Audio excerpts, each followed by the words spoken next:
Acuerdo histórico en la COP28. Por primera vez en 30 años de cumbres climáticas, el acuerdo final de Dubái incluye el objetivo de una transición para dejar atrás los combustibles fósiles. Sin embargo, activistas por el clima denuncian que el compromiso es insuficiente. La lluvia y la llegada del invierno agravan la situación humanitaria en la Franja de Gaza, donde más del 80% de la población está desplazada forzosamente. El ejército israelí mantiene los ataques contra el único hospital que funcionaba en el norte del enclave. Y Ucrania ante la incertidumbre por su ingreso en la Unión Europea en un momento de bloqueo también de la ayuda estadounidense. Este jueves los países del bloque decidirán sobre la candidatura de Kiev. Hungría afirma que la va a bloquear. Tenemos reporte desde Bruselas. Buenos días y bienvenidos a las noticias de France 24 en español. Soy Rosa Pérez Masdeu y es para mí un gusto acompañarlos.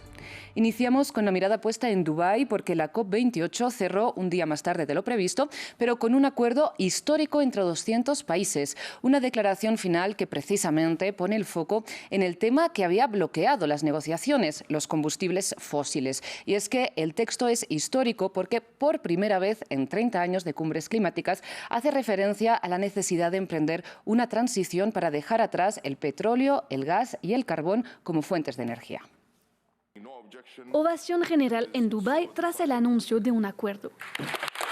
Después de intensas negociaciones, fue adoptado un texto llamando por primera vez los países a una transición energética con un alejamiento de los combustibles fósiles, el carbón, el petróleo y el gas. Hemos dado un plan de acción sólido para mantener 1,5 grados al alcance. Es un plan liderado por la ciencia, es un plan equilibrado. Pero la supresión de estas energías no aparece en el texto.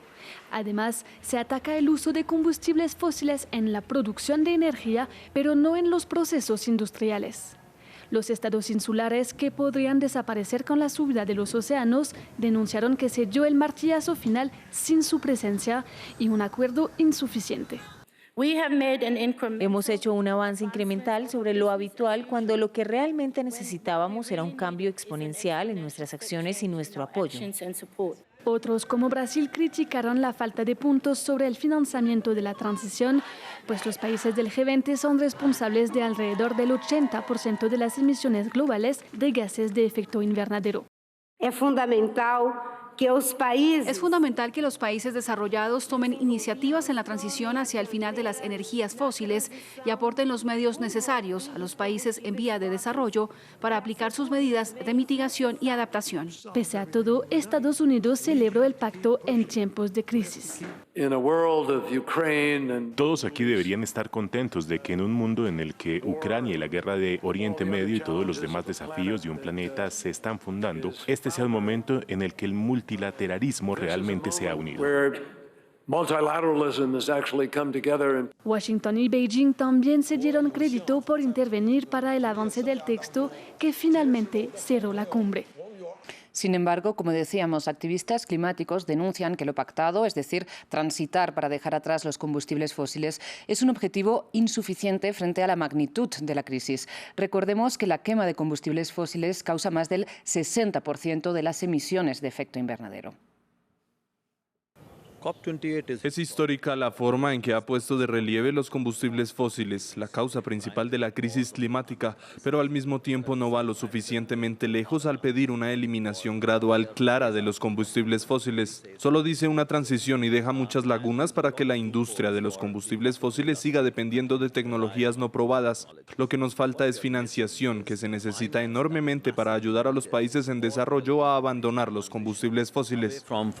Cambiamos de tema y vamos con noticias de la guerra en la Franja de Gaza porque la situación humanitaria se agrava para los supervivientes de la ofensiva israelí. Las inundaciones causadas por las fuertes lluvias, las bajas temperaturas y los vientos impiden el traslado de heridos y arrasan con tiendas de campaña. Esto en un panorama en que ya más del 85% de la población del enclave palestino está desplazada forzosamente de sus hogares. Mientras, los 10 hospitales, que según la OMS siguen operativos en el sur del enclave, están colapsados y el único que funcionaba en el norte está siendo atacado por el ejército israelí. La lluvia cayó sobre mí y mis hijos, como pueden ver. De hecho, la situación es catastrófica. Vivimos una vida muy difícil. Quedamos satisfechos con la tienda. Dejamos nuestras casas y todo lo que tenemos en Gaza. Y vinimos aquí para refugiarnos en una tienda de campaña. El invierno nos causó un daño importante. De hecho, ayer fue un día inusual. Aparte del agua, hace frío. Cambiamos nuevamente de información porque hay incertidumbre para Ucrania en la víspera de la cumbre de la Unión Europea. Y es que después de la recomendación tanto de la Comisión como del Parlamento Europeo para que Kiev inicie el proceso de adhesión al bloque comunitario, a partir de mañana los Estados miembros debatirán la decisión. El presidente de Hungría y aliado de Putin, Viktor Orbán, ya ha asegurado que va a bloquear el ingreso de Ucrania. Desde Bruselas, nuestra corresponsal tiene los detalles.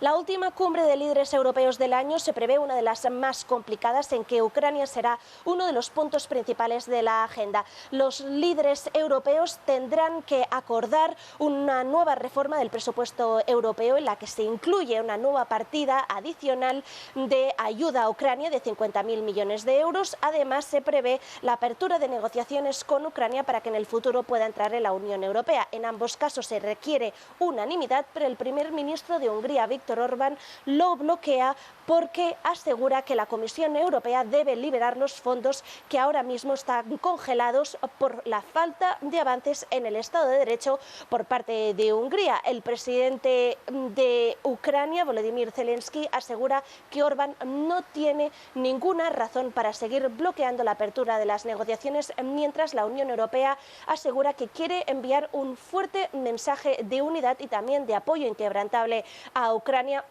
más aún tras el jarro de agua fría enviado por parte de Estados Unidos, que bloquea también unos fondos a Ucrania. Y en otras noticias de la guerra en Ucrania, un ataque ruso con misiles causó 53 heridos en Kiev este miércoles. Se trata de la segunda ofensiva rusa contra la capital ucraniana esta semana, precisamente cuando el presidente de Ucrania, Volodymyr Zelensky, intenta, de momento sin éxito, conseguir más dinero de Estados Unidos para la guerra contra Rusia. Los bomberos se apresuran a controlar las llamas que arrasan varios edificios en el distrito Dniprovsky de Kiev. Los daños podrían haber sido mucho peores si las fuerzas de Kiev no hubieran interceptado 10 misiles balísticos rusos, causando fuertes explosiones, mientras los escombros caían sobre esta parte de la capital. Como muchas otras casas, el piso de Petro sintió toda la fuerza de los estallidos. Estábamos durmiendo. Menos mal que estábamos cubiertos con una manta. Si no fuera por la manta, nos hubiéramos cubierto de cristales. Todo el apartamento está cubierto de cristales. Más de 50 personas resultaron heridas en el ataque, entre ellas 6 niños. La caída de restos de cohetes también dañó el sistema de suministro de agua del distrito, lo que recuerda el invierno pasado, cuando los intensos bombardeos rusos sobre las infraestructuras energéticas ucranianas dejaron partes del país sin calefacción, luz ni agua corriente. 21 meses de conflicto y los ucranianos siguen sin entender por qué Rusia hace esto. Que me oiga Putin, Dmitry Medvedev, el gobierno de Rusia. ¿Qué están haciendo? ¿Qué les pasa en la cabeza? Hoy en el siglo XXI pueden hacer semejante desastre y lanzar cohetes contra los ucranianos. Este ataque es el último recordatorio de que Rusia sigue empeñada en esta guerra. Según el Ministerio de Defensa británico, Moscú ha estado almacenando misiles de crucero en su flota de bombarderos pesados. Mientras el presidente ucraniano, Volodymyr Zelensky, sigue pidiendo a los aliados occidentales que envíen más suministros para los cada vez más escasos sistemas de defensa antiaérea y municiones de Kiev. Y cerramos en el Cáucaso Sur, porque Azerbaiyán y Armenia dan pasos hacia la normalización de relaciones. Este miércoles, los dos países vecinos, enfrentados desde hace 3 décadas, realizaron un intercambio de prisioneros. 32 armenios a cambio de 2 soldados azeríes. Ambos estados han declarado su intención de firmar un tratado de paz después de la operación Relámpago de este septiembre, en la que Azerbaiyán tomó el control de Nagorno-Karabaj, que no contó con la defensa del gobierno armenio.